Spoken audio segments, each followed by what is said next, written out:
Cover जब हम side पे यूज करते हैं क्यों करते हैं, जैसे मान लीजिए कलम हो गया, कलम में हम कवर क्यों यूज करते हैं, इसलिए करते हैं कि जो स्टील हमारा जो 12 mm या 16 का जो 32 का जो भी स्टील हम यूज कर रहे हैं उस साइड पे, तो अगर हम उसमें कवर ना देंगे, अगर ऐसा ही उसको हम सेल्टरिंग करके उसको कलम को वाइब्रेट करेंगे तो उसके बाद क्या होगा, जो हमारा 7 डेज या 40 डेज के बाद जो वो सेटिंग होगा, इनिशियल सेटिंग जब टाइम होगा तो उसका जब हम खोलेंगे उसका जो सेल्टरिंग, तो उसमें क्या होता है कि कंक्रीट तो हमारा सही रहता है बट स्टील जो होता है स्टील दिखाई देने लगता है। तो स्टील बाहर से हमको जो प्लास्टरिंग जो करते हैं ना उसको कोई खास इशू नहीं होता है, क्योंकि उसमें जंक लग जाता है।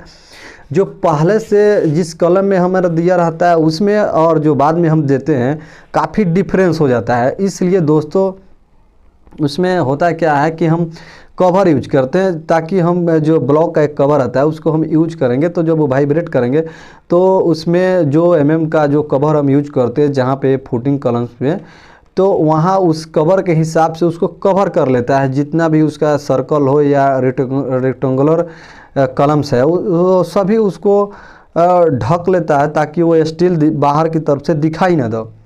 तो इसी मुद्दे पे हम बात करेंगे कंक्रीट कवर का। तो आइए दोस्तों हम लेके चलते हैं आपको नेक्स्ट स्लाइड में।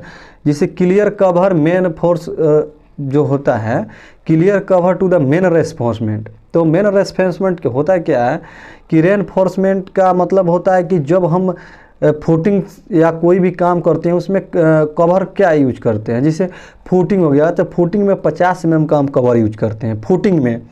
उसके बाद राफ्ट फाउंडेशन, जो हमारे व्यूअर्स हैं, जो हमारे सब्सक्राइबर हैं उनको पता होगा, जब आप रीडिंग करते होंगे स्ट्रक्चर एनालिसिस में या जो भी स्टील वगैरह में, तो राफ्ट फाउंडेशन मिलता है। तो उसका टॉप जो होता है टॉप बार, उसमें हम 50 mm का कवर यूज करते हैं। उसके बाद राफ्ट फाउंडेशन बॉटम, जो बॉटम नीचे का होता है, टॉप ऊपर का होता है, बॉटम नीचे का होता है। तो उसमें जब हम टॉप और बॉटम का जो राफ्ट फाउंडेशन में यूज हम करते हैं तो उसमें 50 का भी यूज करते हैं।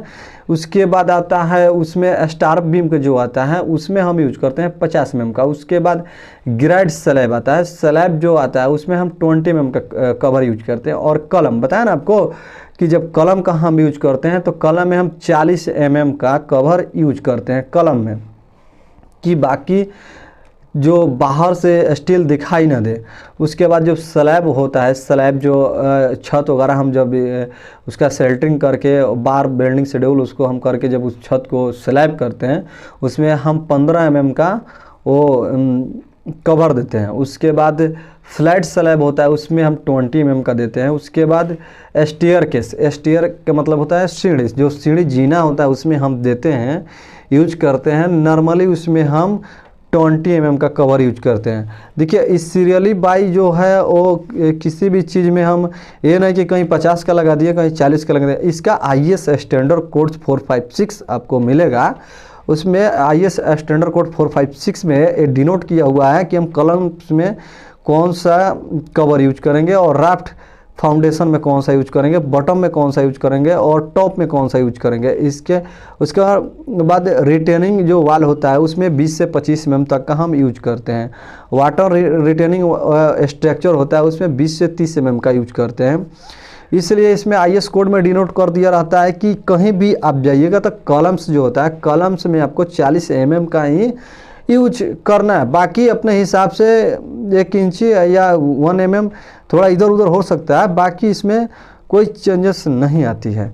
तो वीडियो काफ़ी लंबा हो जाएगा मेरे दोस्त, इसलिए आपको नेक्स्ट वीडियो में और सारे लेकर आएंगे वीडियो। आप कमेंट कीजिए, जो भी दिक्कत होगा जो भी परेशानी होगा आप हमें कमेंट कीजिए, मैं आपको नेक्स्ट वीडियो में उसी हिसाब से आपको बताऊँगा।